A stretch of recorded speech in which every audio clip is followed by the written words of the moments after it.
Sanibonani, umqeqeshi wensizwa lo. Ubhunzu kinganje ngephuzu manje iqomane. Ngithi kuwena ke namhlanje uyayidinga leyo ntombazane ezokuvula amehlo. Bengithemsile ke insizwe ngathi ngo7 sizoba live sekunjalo ke bafowethu. So ngithi ke kuwena namhlanje uyayidinga leyo ntombazane enjani? Ezokuvula amehlo, ikususa inkungu le esuyigcwele emehlweni ukuze uzokwazi ukuthi izinto wenze njani uqala uzibuye ngamehlo, yabo. So ke nami kwenzeka mfowethu ukuthi ngisase enyuvesi abakhona ingane engayithola nami ngisagcwele inkungu emehlweni, yabo. So leya ngane leya ngendlela yayinhle ngayo yayinhle mfowethu ngangiqala ukuthola intombazane enhle kanje, yabo. So ngangiyithanda kangangokuba even ngifika ku room zawaye engitshela ukuthi hayibo lo uthi wena musuka la bayamfonela ebusuku. Ngithi hayi unamanga, yabo, ngimphikisa, yabo, ngoba ngangiyithanda leya ngane. So kwathi ngelinye ilanga ke sahamba nayo setown, ngangiseseThekwini. So mawuye edolobheni eThekwini to setown. So sathi sahamba nayo nje safika estopini silinde ibhasi. So masilinde ibhasi futhi ikhonto yayikhohliwe endlini. So besenze njani? Ingibambisa ifoni yayo. Hayi ngithatha ifoni yayo.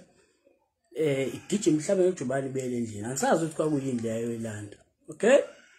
So ngisayibambile ifoni yayo, angicofa uyicofa, ngibambile nje. Ngibambile. Ngizi vibrator. Mangithi ngiyabheka i-message. Ethini it's okay baby.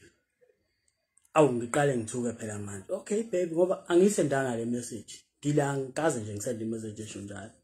So mangithi ngiyabheka kuthi okay baby. Awu ngiqale ngene ngehlahla ke password iyona yayingekho. So mangena ke kuyona izinto engayifika lapho mfowethu ingxoxo ekhuluma nalomjida lo ekhiyana naye.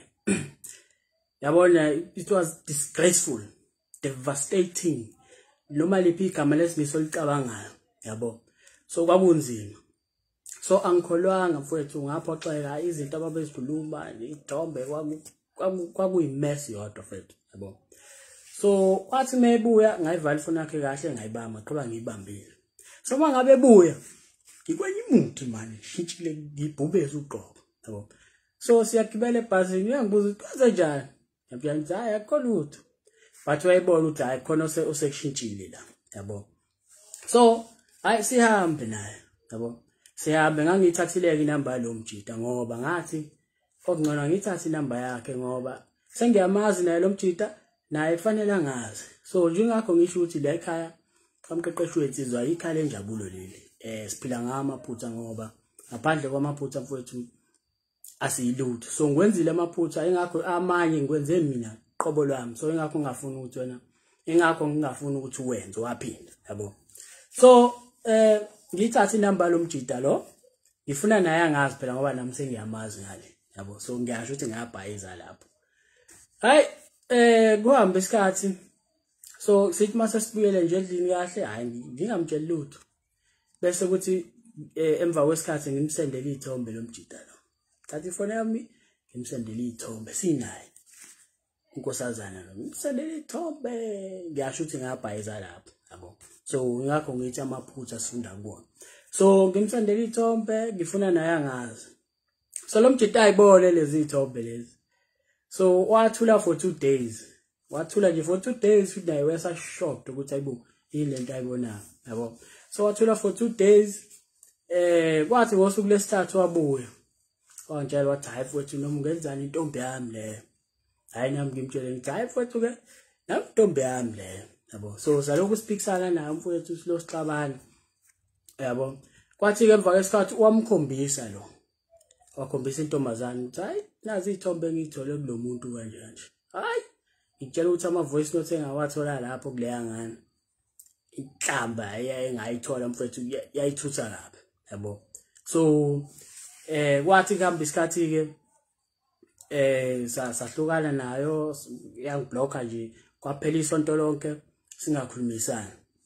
So ke uyazi makuphela isonto kade ujwayele ukuthi kunomuntu omnakekelayo okhuluma naye. Sekuphela isonto manje awukhulumi naye awenzi lutho. Laphela isonto lokuqala, laphela lesibili, laphela lesithathu, laphela kwathi kuphela inyanga. ngicathi yena wese right ke ngakule ngakwelakhe side ngakumina ayifethu kwabuye ukuthi lo muntu lo ubumthanda yabo. So athi ngiyazama ukubela kuyena hayi kwasho utheni usemuve onempilo yakhe yabo. So ngakwamukela nami lokho. So sathi sihlangana kwenye campus yabo iHoward neWestville asondele neke lawo. So sathi sihlangana eWestville naye kwase kukhona intombazane engangithandana nayo ke lapho. So yona ngangina 22 yona ina 26 ngangithandana nogogo nje phela. But nje ziningi izinto engayifunda naye kuyagogo ngoba wayehlakaniphile ngempela and futhi wayekhombisa ukuthi imdala. And amantombazane ashesha vele ukukhula emqondweni kunomfana nabayashesha ukuhlakanipha. So ziningi izinto engayifunda ke ukuthi naye wangifica nje wafica umfana azocela ukudlala ungakazazi ukuthi ufunani yabo. So ngathi mase ngikhuluma naye lo hlangane eWestville hayi kuyasho ukuthi hayi yabo akusafani nje ngaseqaleni yabo. Siyakhuluma naye but ngiyabona ukuthi la akusekho kona even ne thinking capacity yakhe ayisekho kwi level eyodwa nale nanendlela engibona ngayo izinto. Indlela ubona ngayo umhlaba ayisafa isiphansi nje kakhulu. So sakhuluma nje but sahlukana kwakhombisa kona ukuthi akusekho lokho yabo. So leya ngane futhi ngendlela engangithanda ngayo ngelinye ilanga yake yafuna ngisho ukuthi ngiye kubo yabo. So yakhuluma nobhutwayo phambi kwami ikhuluma nobhutwayo ithi hayi bhutwayo uzoshaya sengathi umngane wakho lo bhuti wakho efunda wenyuvesi azoshaya sengathi umngane wakho lona ngifuna ekhaya nje saswema holiday ke lapho yabo isemester.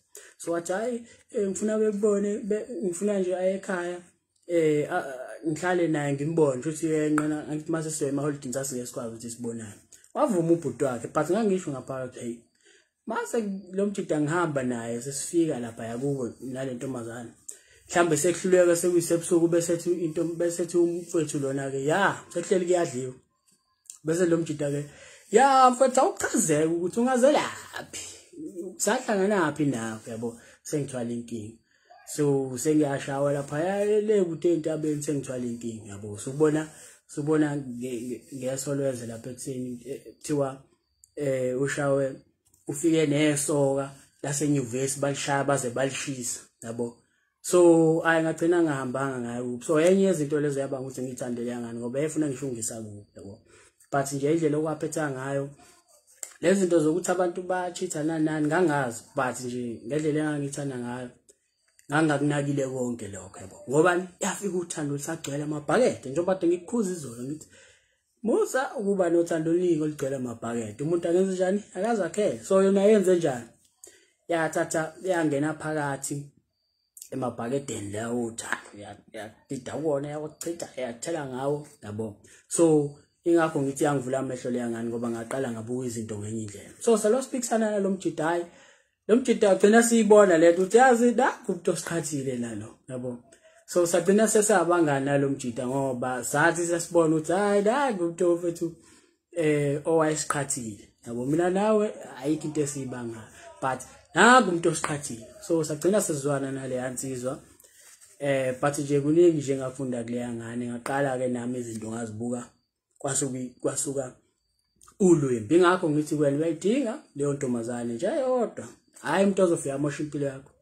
Cha uzofika nje akhombise ukuthi ke izinto ukwazi ukuthi uzibuke ngendlela right ukwazi ukuba objective yabo. Ungabi narrow minded yabo. Ukwazi ukubuka izinto masayidi wonke. So uyamdinga umuntu kanjalo. That's why bengithi ngikunikeza leso sithombe yabo. So ngisibonile insizwa lapha usifundo Buthelezi noPhelelani Madi noThabza SA insizwa lezo zike zathi zavela. So iloko kuphela nje mfowethu ebengifuna nje ukuthiphisa ngakho namhlanje ngithi kwena uqaphele ungabi nothando oluningi olugcwele amabhakede ngoba phela uphoxeka ilezo zinto lezo ezibanga ukuthi ugcina usubulala umuntu yabo. Indaba umuntu uthi efika nje ushaka wathando oluningi olugcwele yabo. Akafike lukhona oncane but afike yena azibekele ngezenzani zakhe ukuze ukwazi ukuthi umthanda. Ngiyathemba ke zwala kuyilakho ivideo yomqeqeshi wakho ungazinyezi ngomqeqeshi wakho. Akekho omunye umqeqeshi wakho ngaphandle kwalo. Ungitshele phela masithole omunye umqeqeshi yabo ngoba abaningi bayovela abantu babaqeqeshi but ngeke bafike kumqeqeshi wakho. So ungazinyezi ngomqeqeshi wakho, like ivideo kamqeqeshi wakho ukhombisa support ukuze sikwazi siqhubeke sibe live njalo. Sure.